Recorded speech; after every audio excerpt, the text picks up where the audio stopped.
안녕하세요. 저는 30대 초반에 이혼하게 된 여성입니다.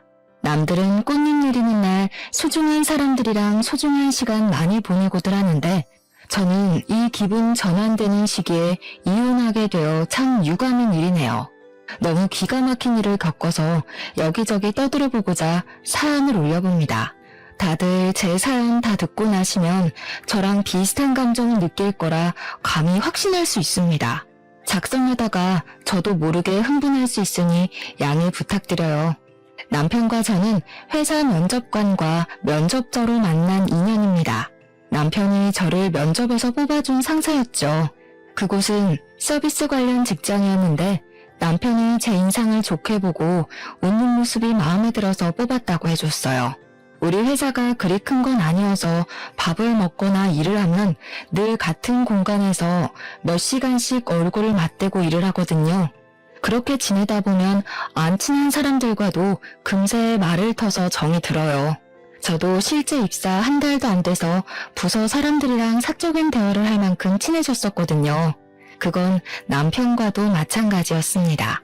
남편이 부서에서 가장 높은 직급이었는데 남편이 나서서 부하 직원들이 불편하지 않도록 분위기를 만들어주니 더 편하게 일했던 것 같아요. 남편의 그런 점이 저도 모르게 멋있어 보였나 봅니다. 남편에게 정이 들었고 남편이 제게 먼저 말을 걸어줄 때마다 아주 경청을 하게 되었어요. 그렇게 서로 대화를 자주 주고받다 보니 자연스럽게 질긴 인연이 되더라고요. 때문에 각자가 미혼이라는 것도 당연히 알게 되었고 그게 관심이 표현이 되어 우린 결국 결혼을 전제로 만나는 연인이 되어버렸습니다. 저희 친정 부모님은 저의 결혼을 누구보다 바랬던 분들이기에 당연히 허락하셨어요. 근데 문제는 남편의 홀어머니였습니다. 시모는 제가 처음 얼굴 뵈러 갔을 때부터 마음에 안 드는 태도를 취하고 계셨어요. 인상을 딱딱하게 굳히고 있었는데 저는 그 모습을 보자마자 우리 결혼을 반대를 한다는 걸 직감했죠.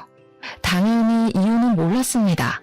이유를 모르니까 시모의 차가운 반응이 더 버겁더라고요.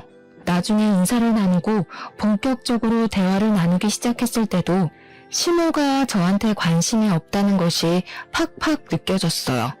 분명 결혼 인사를 간 것이었는데 저만 시모한테 이것저것 질문한 게 다인 자리였습니다. 시모는 제가 묻는 말이 아니고서야 입도 번긋 안 하셨죠. 저를 마음에 안 들어 하시는 것이 너무 강하게 느껴지니 나중에는 저도 뻘쭘해졌어요.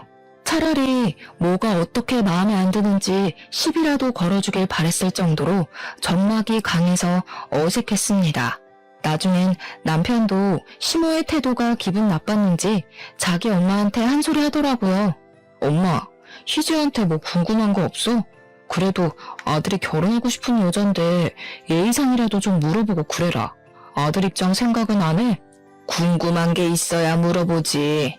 내가 무슨 질문 만들어내는 학생도 아니고 다 늙은 사람한테 무슨 그런 것까지 말하냐? 누가 소개해달라고 한 것도 아닌데. 시모의 대답에 남편은 한마디 더 얹으려고 하는 걸 제가 급히 말렸어요. 오히려 시모에게 관심을 부추기는 것이 더 눈치가 보이더라고요. 그래서 그냥 그 적막을 견디고 있다가 얼른 밥 먹고 자리를 비켜주는 게 낫겠다고 생각했죠. 식사를 어떻게 했는지 기억도 안 났습니다. 저는 설거지라도 하라고 소매를 걷었는데 시모가 그때 처음으로 제게 말을 걸어주더라고요. 남이 자기 물건 손대는 거 싫어한다고 말이죠. 그래서 전 잘 보이고자 하는 마음마저도 퇴짜 맞고 물러서야 했습니다. 시모는 한시라도 빨리 제가 이 집에서 사라지길 바라는 눈치 같았어요. 저는 가방을 챙기고 남편한테 눈짓을 줬죠. 그런 와중에도 시모는 제게 눈길 한 번 안 주면서 식탁만 치웠어요. 그러다 인사 타이밍이 언제 해야 할지 몰라 화장실이라도 한번 가야 할 것 같더라고요. 그래서 잠시 자리를 비웠는데요. 화장실에서 한숨 돌리고 문을 열었는데 바로 앞에 시모가 떡하니 서 있는 거 아니겠어요? 저 진짜 깜짝 놀라서 작게 비명을 질렀습니다. 곧 죄송하다고 얼른 허리를 숙여 인사했죠. 그러자 시모가 제게 다짜고짜 통보하는 말이 있었는데요. 우리 아들이랑 결혼하지 마라. 우리 아들 결혼할 사람 있어. 지금 며느리 될 아이 쪽에 사정이 생겨서 잠깐 결혼이 미뤄진 거야. 문제 해결되면 우리 아들이랑 결혼할 거니까 괜히 헛수고하지 말고 네가 먼저 물러나. 시무가 저를 왜 못마땅해 했는지 그제야 알 수 있었습니다. 시무에겐 소중한 인연인 친구가 있었는데 그 친구의 딸을 옛날부터 자기 아들과 결혼시키고 싶어서 정지해 놓은 것 같더라고요. 그 사실이 아직 남편이랑 얘기가 안 된 건지 아니면 남편은 그 사실을 받아들인 적이 없는데 시무 혼자 밀어붙이는 상황인 건지는 자세히 몰랐습니다. 일단 시무가 그 정도로만 설명을 해주었어요. 어쨌든 그래서 시무가 저랑 남편의 결혼을 반대하는 거였더라고요. 반대하는 이유가 궁금했는데 막상 명확한 이유를 들으니까 갑자기 자신감이 확 떨어지면서 당황스러운 거 있죠. 저는 결국 시무의 통보에 확실한 대답을 못 해드렸어요. 그저 어색하게 웃으면서 작별 인사만 드리고 집을 나와버렸죠. 그리고 이걸 남편한테 말해야 하나 말아야 하나 고민했는데 어차피 제가 이 사실 때문에 남편이랑 헤어질 것도 아니고 말을 하지 않으면 해결 안 될 일이라서 말해버렸어요. 자기 결혼할 사람 있었어? 어머님이 나더러 미리 대기하고 있는 며느리 있으니까 자기랑 헤어지라고 하던데 이게 다 무슨 소리야? 뭐? 이 엄마가 하다 너한테까지 그런 소리를 했네. 그거 그냥 엄마 혼자 하는 소리야. 무슨 조선시대도 아니고 어른이 하라는 결혼은 누가 해? 신경 쓰지 마. 내가 알아서 해결할게. 남편은 이 문제로 시무한테 한두 번 시달렸던 게 아닌지 지겹다는 듯 화를 내면서 저를 안심시켰습니다. 저는 더 자세히 캐묻고 싶었지만 남편 표정이 이미 지긋지긋해 보여서 그냥 입 다물었어요. 그 뒤론 정말로 시무가 그것에 대해 전혀 언급을 하지 않았습니다. 저희는 예정대로 수월하게 결혼이 진행되었죠. 남편이 시무랑 무슨 대화를 어떻게 설득한 건지는 따로 묻지 못했어요. 굳이 지나간 문제를 들추고 싶지 않기도 했고요. 남편이랑 무사히 결혼을 하게 된 건 정말 다행이었지만 한편으론 저 혼자 시무의 눈치가 굉장히 보였습니다. 시무 표정이 저를 그리 반기는 얼굴이 아니었거든요. 제게 두 눈 똑바로 뜨면서 결혼하지 말라고 선포했던 분인데 자기가 원하는 며느리가 아닌 다른 며느리가 들어가게 됐으니 마음에 들 리가 없을 거잖아요. 그래서 괜히 결혼 후에 있을 고부 갈등이 벌써부터 걱정이 되었죠. 남편한테 시무의 기분에 대해서 슬쩍 물어봐도 남편은 그저 시무가 더 이상 우리 관계에 대해 딴 말 안 할 거니까 걱정 말라고만 하니 계속해서 집요하게 물을 수도 없었습니다. 할 수 없이 그 정도로만 알고 넘겨야 했죠. 그렇게 결혼을 마치고 저희는 합가로 신혼을 시작했어요.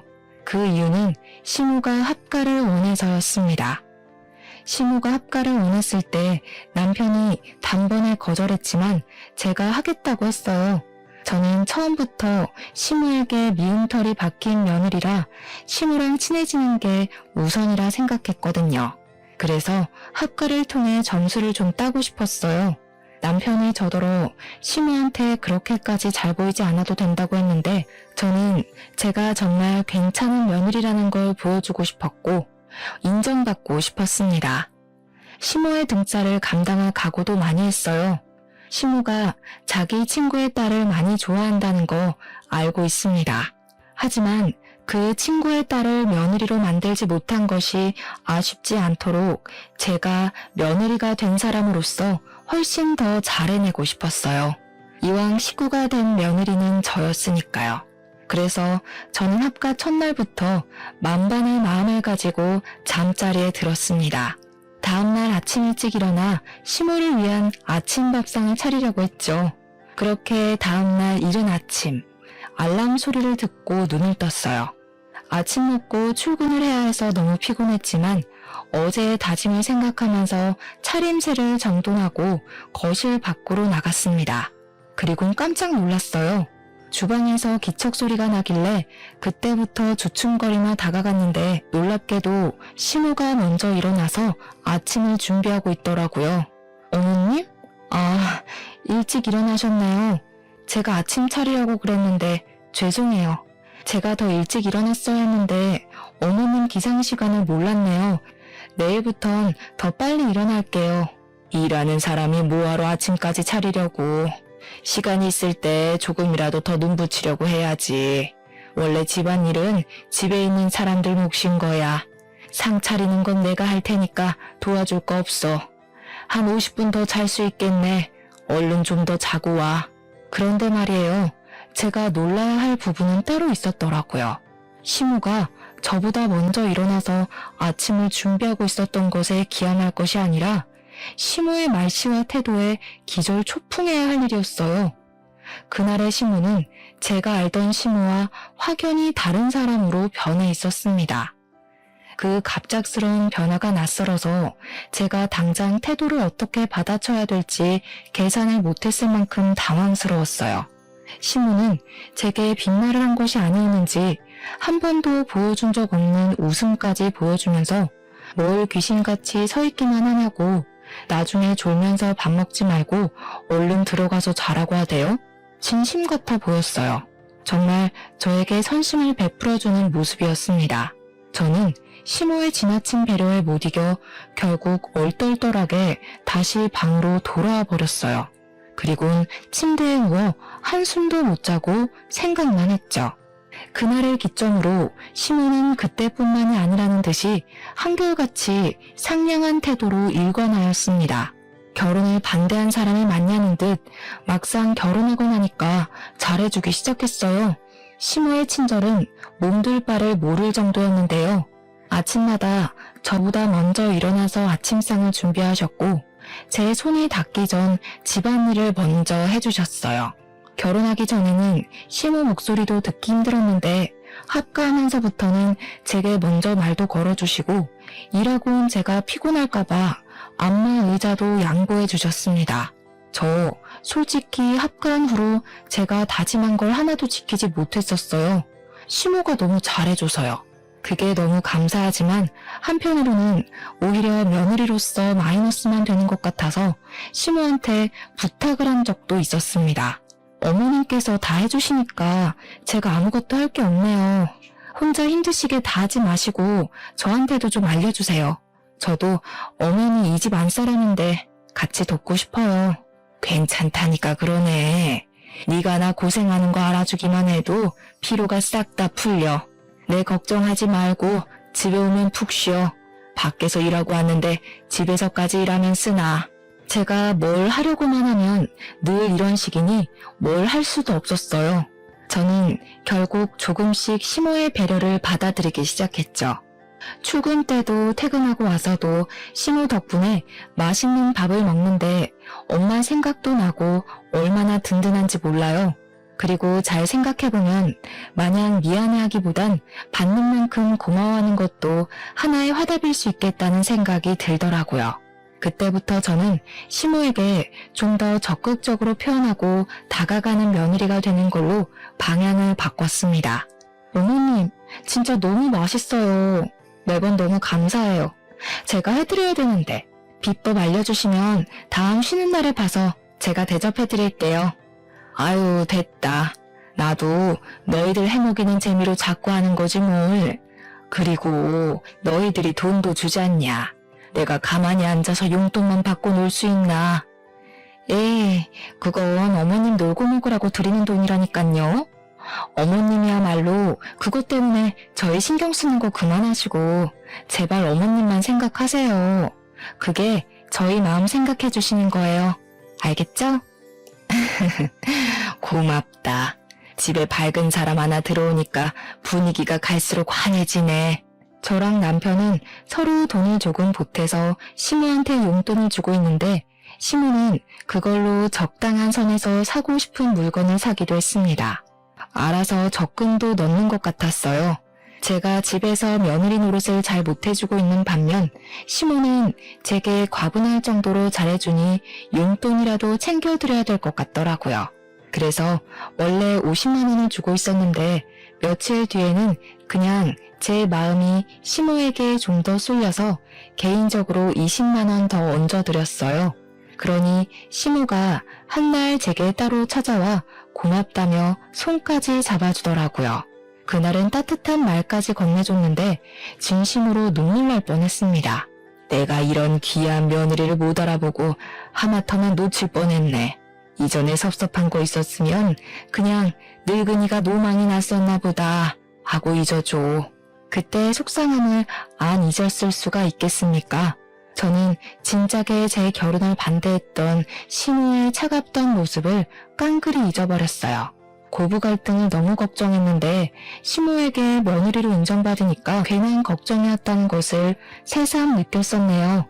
시모가 마음의 문을 대놓고 열어주니까 저도 자신이 생겨서 더 다가갈 수 있었던 것 같아요.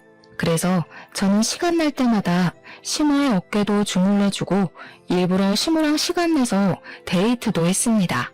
아, 그리고 저랑 남편이 합가를 하자마자 임신을 준비하고 있었어요. 시모한테도 미리 얘기를 했었는데 혹시 시모가 그래서 저한테 더 잘해주는 건가 싶기도 했습니다. 제가 남편한테 시모가 잘해준다고 자랑을 한 적이 있었거든요. 그랬더니 남편이 그런 얘기를 하더라고요. 엄마가 손주 결혼하는 것까지 보는 게 꿈이라고 늘 말씀하셨거든. 그래서 아마 우리가 아기 준비한다고 했을 때 좋았을 수도 있겠네. 어쨌든 그것 때문이라도 엄마가 당신한테 잘해서 다행이다. 이유가 뭐가 됐든 그 말을 들으니 저는 하루라도 빨리 임신을 하고 싶었습니다. 시모에게 아기를 빨리 안겨주는 것이 효도라고 생각했기 때문이었죠. 근데 마음이 조급해서 그런가 희한하게 새 생명을 갖는 것이 쉽지가 않더라고요. 여자는 임신 때문이라도 평소 몸 조심하고 다녀야 되잖아요. 그런 주의를 듣고 사는 존재치고는 제가 너무 임신이 안 돼서 갈수록 난처했습니다. 시모는 저에게 은근히 임신에 좋은 음식이나 건강 음료 등을 마련해서 건네곤 하는데 저는 그에 마땅한 화답을 얼른 보여드리지 못하고 있으니 마음이 불편했어요. 그렇게 임신하고자 노력만 하는 것이 어느덧 3년이 되었는데도 깜깜무소식이었습니다. 혹시나 해서 남편이랑 시간 내어 병원 검진도 받아보았어요. 남편도 저도 임신에 문제 없다는 답변을 들어서 희망 고문인 셈이었습니다. 그렇게 시간만 계속 보내다가 오랜만에 시모랑 과일이나 먹을까 싶어 시모 방을 찾아갔는데요. 시모 잠깐 화장실 갔는지 없더라고요. 시모 올 때까지 방에서 기다리려고 방을 둘러보는데 화장대 앞에 통장 2개가 있었습니다. 그걸 보는 순간 남편이랑 제가 주는 용돈을 차곡차곡 귀엽게 모으고 관리하던 시모 모습이 생각나더군요. 하나는 우리가 돈을 넣어주는 통장이었는데 하나는 처음 보는 통장이길래 시모가 그곳에다 적금을 넣나 싶은 겁니다. 궁금해서 아무 생각 없이 열어봤더니 받는 사람 명에 소영이란 이름이 잔뜩 적혀 있더라고요. 소영이? 시모랑 가족으로 지내면서 처음 들어보는 이름이라 한참 생각을 하고 있는데 그 순간 시모가 방으로 들어와 제 손에 들린 통장을 낚아챘어요. 그리고 오랜만에 호통을 치셨죠. 뭐야? 왜 남의 방에 함부로 들어와 있어? 남의 물건에 손은 또 왜 대고? 네? 아, 저는 어머님이랑 같이 참외 먹으려고요. 방에 안 계시길래 오시면 같이 먹으려고 기다리고 있었는데 저희가 주는 용돈 그 통장에 모으시는 거예요? 하나는 못 보던 통장이던데. 무슨 상관이야? 내가 이 일이 너한테 다 보고하고 살아야 되니?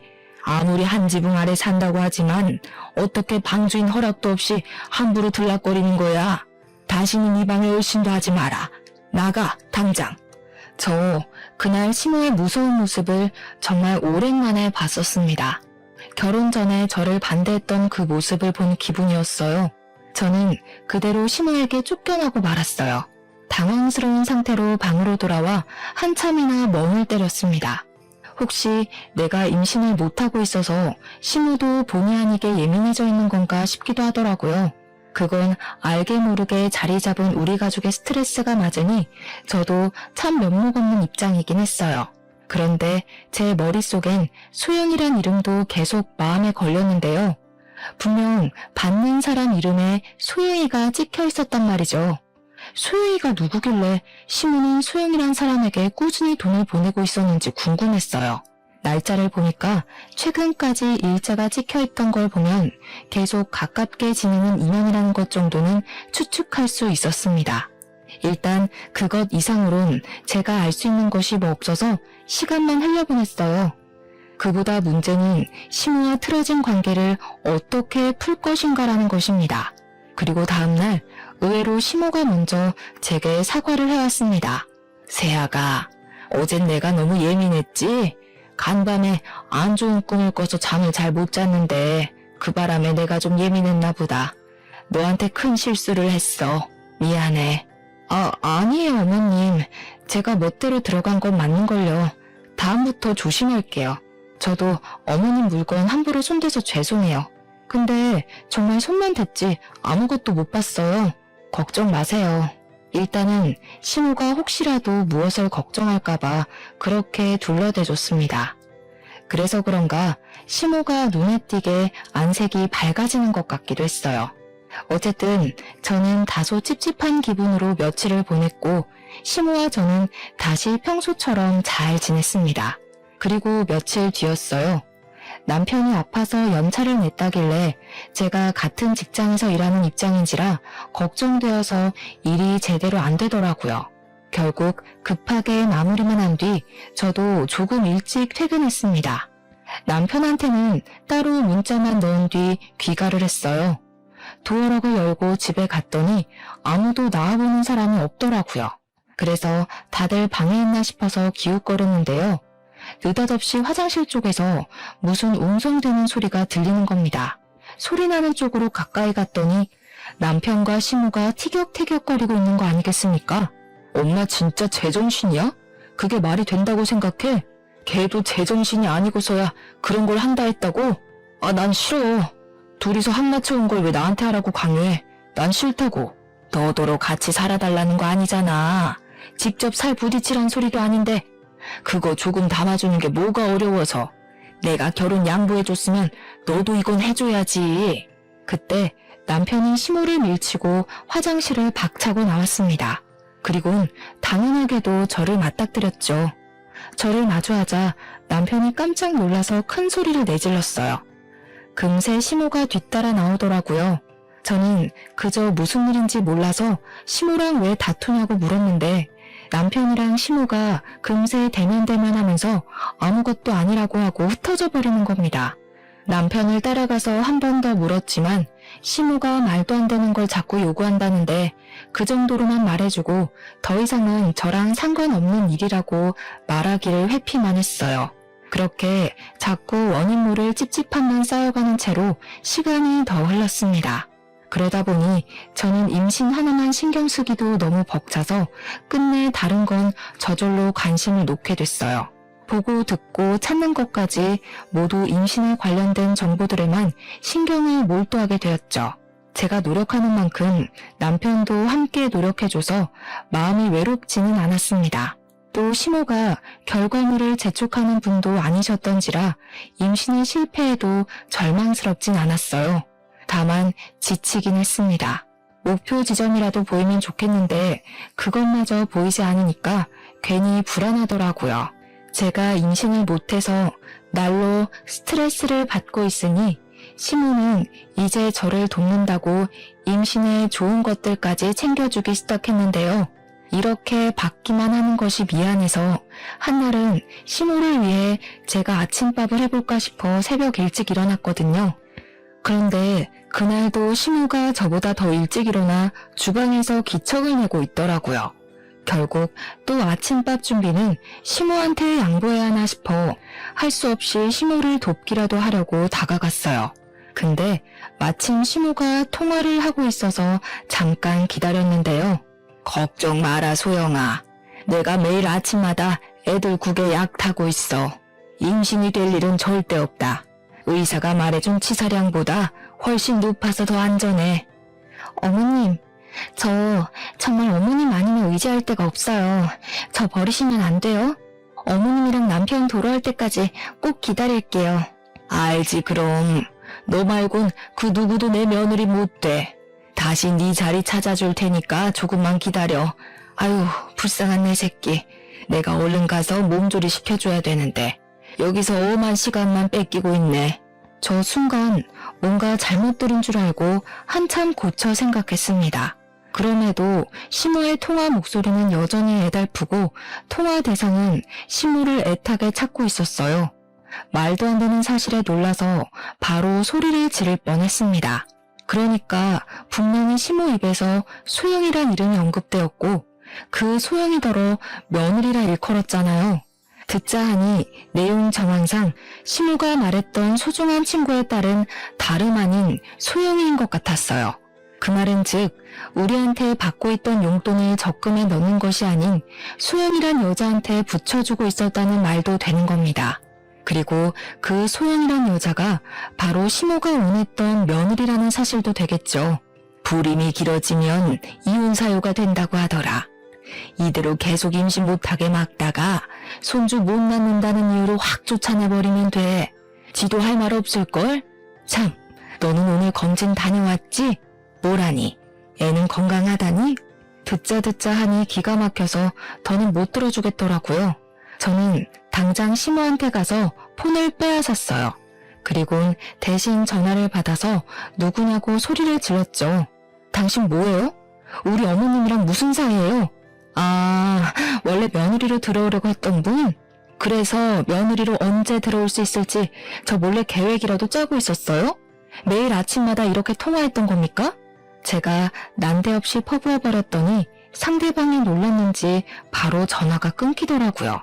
옆에서 시모는 눈이 동그래져선 폰 내놓으라고 난리를 치기 시작했습니다. 저는 시모의 폰을 식탁에 확 내려놓아줬어요. 그리고 대체 이게 다 뭔 소리냐고 따졌죠. 어머님, 저 다 들었어요. 이제 와서 괜히 어줍잖게 숨길 생각 마세요. 묻고 싶은 게 수두룩한데 이게 제일 궁금하네요. 임신 못하게 막고 있다는 건 무슨 말이에요? 설마 저한테 무슨 짓 하셨어요? 저의 직설적인 지적이 그대로 통했는지 시모는 얼굴이 벌개져선 그제야 속내 밝혔습니다. 그 사실은 하늘이 무너질 만큼 충격적이었어요. 그래, 뭐 내가 피임약 좀 탔다. 네가 어디 내 며느리 될 수 있을 거라고 생각해? 너는 절대 내 며느리 못 돼. 내가 그렇게 안 놔둘 거야. 시모가 제 앞에서 악을 쓰며 저의 존재를 부정했어요. 그 순간 역시나 결혼하기 전에 그 공포가 떠올랐는데요. 그와 동시에 그동안 시모와 웃으면서 지냈던 몇 년간의 추억들도 같이 떠오르더라고요. 제가 절대 시모한테 며느리가 될 수 없다면 그럼 그간의 시간은 아무것도 아니었다는 거잖아요. 저는 진심으로 시모와의 시간이 행복했는데 시모한테는 그저 연기였고 저를 쫓아내기 위한 인내의 시간이었다는 거 아닙니까? 임신에 실패했을 때도 이렇게까지 절망적이진 않았습니다. 저 그날 시모의 원망을 코앞에서 들으면서 속이 얼마나 처절했는지 몰라요. 어떻게 그러실 수가 있어요? 어떻게 그 긴 시간 동안 사람 마음 가지고 장난칠 수가 있냐고요. 제가 어머님을 위해서 아이 가지려고 얼마나 마음고생했는지 아시잖아요. 나를 위해서? 나를 위하려면 애초에 이 결혼을 하지 말았어야지. 너는 처음부터 이기적이게 이 결혼 시작해서 끝까지 이기적일 뿐이었어. 나는 네 핏줄 섞인 손주 보고 싶지 않다. 네가 눈꽃만큼이라도 내 생각한다면 당장 우리 아들이랑 이혼해. 저 진짜 그날 세상 무너지는 줄 알았습니다. 모르고 살았던 고부간의 갈등을 한꺼번에 몰아서 받는 기분이었어요.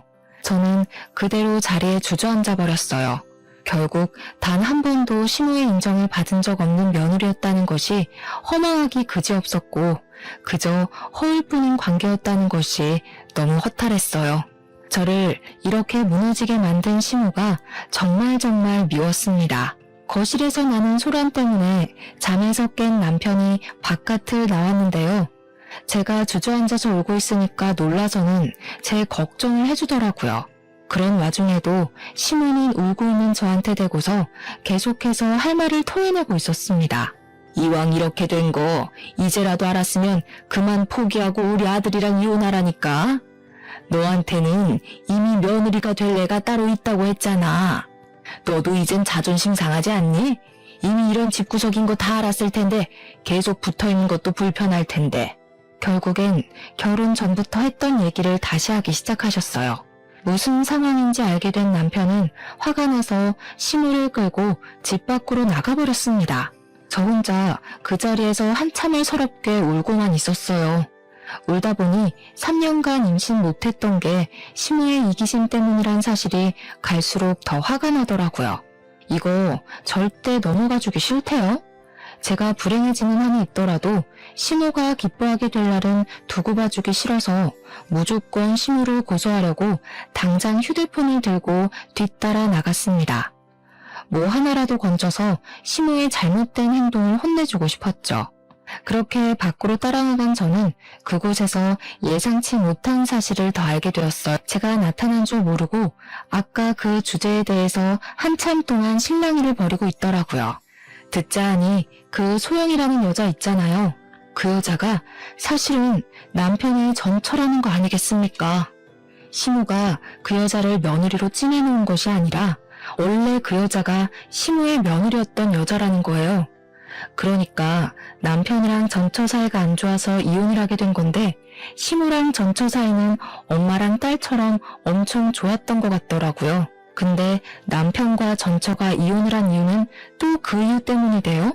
시무랑 전처 사이가 너무 쿵짝이 잘 맞으니까 남편이 둘 사이에서 많이 시달렸나 보더라고요. 누가 자식인지 모를 정도로 편애가 생겨버렸다고 하니 남편이 자연스레 바깥을 많이 나돌게 되었고 그럴수록 전처와 시무의 잔소리는 늘어가고 끝내 못 견딘 남편이 이혼을 한 경우 같았습니다. 하지만 시무는 전처에 대한 미련이 강하게 남아서 계속 연락하고 지냈나 봐요. 남편의 전처에게 돈까지 주면서 말이죠. 심지어 미련만으로 모자라 남편과 전처의 재결합을 끊임없이 종용해온 것 같았어요. 제가 안 보는 사이에 틈만 나면 남편한테 전처 얘기나 안부를 전했던 걸로 보였습니다. 이미 이 사실만으로도 충격이었는데 저를 더 비참하게 했던 건 뭐였는 줄 아시나요? 수영이 임신만 시켜주면 나랑 와이프 관계 간섭 안 한다고 했잖아. 그래서 두 사람이 해달라는 대로 해줬구만. 근데 왜 약속 안 지키는 건데? 왜 와이프한테 다 얘기해서 이 상황을 만들어? 이제 어쩔 거야? 누가 통화 엿듣고 있을 줄 알았겠니? 이왕 이렇게 돼버린 거 그냥 소영이랑 재결합해라. 소영이가 네 애 가졌는데 네 애 이대로 아빠 없는 자식 만들 거야? 지금 마누라는 애도 없고 이혼하면 그만이지만 소영이는 이제 너 없으면 안 돼. 엄마가 피임약만 안 넣었어도 이미 와이프랑 나 사이에 애 생겼어. 대체 그런 짓을 왜 한 건데? 와이프가 이혼하겠다고 하면 어쩔 거야? 나는 지금 와이프 좋아한다고 이혼하기 싫다고. 그럼 소영이는 저렇게 미혼모로 두겠다는 거야? 제발 우리 가족 다시 뭉치자. 너만 제자리로 돌아가겠다고 하면 우리 다시 잘 살 수 있어. 들어보니까 남편이 시무의 등살에 못 이기는 척 전처를 따로 만나 임신을 시킨 것 같았어요. 이게 말이 된다고 생각합니까? 심지어 임신 개월수를 따져보니 저랑 결혼 생활 중에 생긴 아이더군요. 시무가 하도 졸라서 어쩔 수 없이 그랬다는데 황당한 것이 체외 수정도 아닌 잠자리를 직접 해줬다네요. 그러고 보니 지난날 수상쩍었던 둘만의 행동이 하나 떠오르더라고요. 남편이 아파서 연찬했던 날 둘이 화장실에서 어떤 은밀한 대화를 나누고 있었다고 했잖아요. 알고 보니까 그게 시무가 남편한테 손주씨를 좀 담아달라고 부탁했던 거였더라고요. 근데 여기서 더 황당했던 건 남편이랑 작자가 그럴 바엔 전처를 직접 찾아가겠다고 했답니다. 이래나 저래나 떳떳하지 못할 짓을 한 건 마찬가지 아닌가요? 결국 제겐 둘 다 쓰레기예요. 남편의 씨로 전처가 임신했잖아요. 저와 법적 부부관계 중에요. 이거 엄연히 불륜입니다. 어떻게 불륜을 이런 식으로도 벌일 수가 있는 건지 참으로 황당하고 기가 막히더라고요. 제가 이런 상황에 처했다는 것이 그저 충격적이고 믿기 힘들어서 저는 모든 걸 촬영한 동영상 끄고 집으로 돌아가 짐을 챙겼습니다. 더 이상 그들을 상종하고 있을 이유가 없어졌으니 그만 그들과의 관계를 정리할 생각이었죠. 그러자 제 기척을 들었던 건지 급하게 뒤따라 들어온 남편이 저를 붙잡았어요. 그 손길이 더러워서 바로 남편의 귀싸대기를 날렸습니다. 그 순간 아마 남편은 제가 모든 사실을 다 알았다는 걸 직감했을 겁니다. 네가 진짜 내 입장 생각했으면 네 엄마 정신 차리라고 이렇게 귀싸대기를 쳤어야지. 네가 한 게 뭔데? 엄마한테 소리 지른 거? 그래놓고 결국엔 네 엄마가 시킨 대로 그 여자 만나준 거, 애 만들어준 거, 싫다 해놓고 이젠 다시 재결합도 해줄 건가? 아니야. 내가 너를 두고 그런 여자랑 재결합을 왜 해? 나한텐 너밖에 없어. 거기는 하도 애만 만들어달라고 사정해서 그냥 그것만 해준 거야. 내가 좋아하는 사람은 너니까 결혼 같은 거 꿈도 꾸지 말라고 했어. 장난하니? 불륜 저질러 놓고 거긴 그냥 유체적 사랑이었다. 정신적 사랑은 너뿐이다. 이거랑 뭐가 달라? 이제 너 말 아무것도 못 믿겠다. 믿고 싶지도 않아. 사실혼이었던 여자를 숨기고 결혼한 것만으로도 이미 넌 쓰레기 새끼야. 저는 남편과 더 얘기하고 싶지 않아서 남편을 밀치고 지나쳤습니다. 그러자 시모가 거실에 떡하니 기다리고 있대요. 아직도 자기가 저보다 머리 위에 있다고 생각하는 것 같더라고요. 당당하게 저를 노려보고 서 있는 거 아니겠어요? 그래서 이제 우리 아들이랑 더는 같이 못 살겠다는 거니? 그거 잘 됐네. 이렇게까지 했는데도 네가 안 나가주면 어쩌나 고민 많이 했거든. 그땐 우리 소영이를 데리고 들어올까 생각도 했었어. 저는 시모가 뭐라고 짓거리던 대답하지 않고 그냥 시모의 어깨를 강하게 치고 나갔습니다. 저를 향해 야! 하고 소리를 질렀어요. 부르길래 그제야 저도 대답을 해드렸죠. 전국 방방곡곡 뒤져서 그 소영이란 년 찾아내기 전에 상스러운 입 제발 닥치세요. 쓰레기들한테 내 시간 그만 낭비하고 싶어서 소송으로 끝내고 싶거든요. 근데 자꾸 저 자극하면 진짜 최선을 다해서 시간 낼 거예요. 당신들이랑 소영이면, 그리고 당신 손자? 피눈물 흘릴 때까지요. 제 말에 도끼가 조금 느껴졌을지 모르겠는데 저 진심으로 도끼를 품었었습니다. 시모가 아무 대답 못했던 걸 보니 화가 나 미칠 것 같던 제 감정이 제대로 전달되긴 했나 봐요. 저 그대로 집을 나오려고 했더니 남편이 불이 나게 뛰어나와서 저를 한 번 더 붙잡더라고요. 근데 그걸 시모가 쫓아와 자기 아들을 잡아당기는 거 아니겠습니까? 남편은 저를 보내지 않으려고 하고 시모는 저를 보내려 하니 모양새가 참 웃겼습니다. 여보, 내가 진짜 잘못했어. 한 번만 봐주면 안 될까? 당신이 소영이 애 지워달라고 하면 내가 가서 그렇게 할게. 그러니까 제발 이혼하자고 하지 마. 부탁이야. 이놈이 정신 나갔나? 이미 마음 접은 애를 왜 잡는 거야? 그러니까 엄마가 처음부터 얘기했지? 전혀는 우리 집사람이 못 된다고 했잖아. 시모 말을 듣는데 왠지 모르게 열이 받았어요. 그냥 뭔가 이 집 식구들에게 이용당한 기분이 들더라고요. 제 시간을 빼앗긴 기분도 들었고요. 그래서 뭔가 그냥 시시하게 집을 나가는 것이 아쉬운 마음이 들었습니다. 그 타이밍에 갑자기 좋은 아이디어가 떠올랐어요. 아까 시모가 저를 주려고 만들고 있던 과일 주스가 생각나대요. 거기에도 분명 피임약이 들어갔을 거란 말이죠. 저는 저를 붙잡고 실랑이를 벌이고 있는 그들을 뿌리치고서 다시 집 안으로 들어갔습니다. 그러자 남편은 제가 생각을 바꾼 줄 알고 좋아하고 시모는 제가 생각을 바꾼 줄 알고 쌍욕을 하더군요. 그러거나 말거나 저는 과일 주스를 들고 시모에게 다가갔어요. 시모는 그것을 자기한테 던지는 줄 알고 식겁하더라고요. 그 모습을 실컷 구경해주고 그대로 지나쳐서 시모 방으로 걸어갔습니다. 그리곤 시모가 평소 애지중지했던 모피겉옷 찾아냈어요.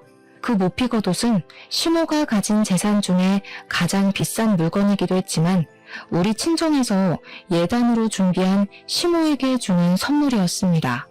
어차피 인정하지도 않은 며느리의 집안에서 받은 선물이니 시모한테 필요 없을 거라고 생각했어요. 그래서 과일 주스를 바로 그 모피옷에 냅다 뿌려버렸죠. 그러자 시모 비명을 지르면서 경악하더라고요. 시모가 저만큼이나 더 괴로웠으면 좋겠기에 집을 나서기 전에 작별 인사도 제대로 해줬습니다. 저 소송할 거예요.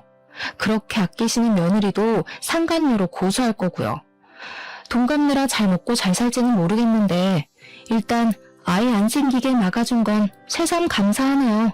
내 아이한테 그쪽 같은 할머니 생겼으면 최악이었을 것 같아. 그만한 지옥이 또 어디 있었겠어요? 거기서 거기인 사람들끼리 어디 손잡고 잘 살아보세요. 그 집을 나오자마자 친정으로 갔습니다. 친정에서는 제 사정을 알고서 제가 그랬던 것처럼 엄청 기가 막혀 하셨어요. 그래도 제가 변호사를 선임해서 그들을 이혼소송에 상간녀 소송과 정신적 손해배상 청구, 사기죄까지 하여 위자료 두둑하게 받아냈어요. 부모님이 그건 참 잘했다고 하시더라고요. 부모님은 특히 전 시모보다 전 남편한테 더 실망하셨어요. 전 남편이 사실혼 관계를 숨기고 있었다는 것에 세상 참 무섭다고 표현하셨습니다. 저도 설마 결혼 사실을 속이는 사람이 있나 말도 안 된다고 생각했었는데 막상 겪고 나니까 그런 사람도 있다는 걸 알았네요. 역시 세상은 뭐든 함부로 단연지을 순 없는 것 같아요. 아, 그리고 전 현재 이직을 하진 않았습니다. 전 남편이 먼저 일을 그만뒀거든요. 원래는 제가 그만두려고 했는데 전 남편이 위자료 때문인지 지방으로 이사를 가는 바람에 자연스레 눈에서 멀어졌어요. 전 남편이 사무실 자리를 정리하고 나가기 전에 저와 마지막으로 대화를 청해서 시간을 내줬는데 그때 그런 말을 하더라고요. 전처가 아이를 잃었다고 말이죠. 굳이 자기가 책임질 생각은 없었으나 그걸 빌미로 자꾸 자기 엄마랑 전처가 자기 발목을 붙잡아서 그냥 같이 살까 생각도 했다네요. 그런데 전처가 아이를 잃는 바람에 그런 생각 싹 접고 바로 전처를 내다 버렸답니다. 다신 보지 말자고 하면서 말이죠. 제게 굳이 그런 얘기를 하는 이유는 저를 붙잡고 싶어서가 아니라 그냥 혹시라도 제가 먼 훗날 전 남편을 생각할 때 전처랑 잘 먹고 잘 사는 모습으로 떠올리진 말았으면 해서 알려주는 거라고 하더군요. 그날 그렇게 마주한 시간이 전 남편과의 마지막 시간이었습니다. 현재는 충청도 어딘가에서 빚 갚으며 살아가고 있겠죠. 제가 다른 사람을 만나서 결혼했다면 이혼까지 가는 경험은 피할 수 있었을까요? 가끔은 그런 생각이 들기도 하네요. 이혼이 누구에게나 올 수는 있지만 아무에게나 온다고 생각하지 않거든요. 저도 뭔가 어긋났던 부분이 있었기 때문에 이혼이란 수순을 밟을 수밖에 없었던 사람이 아닌가 싶습니다. 그래도 이혼이란 결정이 저의 불행이 아닌 행복을 위한 선택이었기 때문에 제가 지금 이렇게 마음이 편해요. 앞으로는 지난 과거를 잊고 다가올 미래만을 생각하면서 좀 더 나은 제가 될 수 있도록 가꾸면서 잘 살아가 보도록 하겠습니다. 기가 막힌 제 사연 다들 어떻게 들으셨는지 모르겠네요. 청취자분들은 꼭 재수 좋은 일들만 가득했으면 좋겠습니다. 고맙습니다.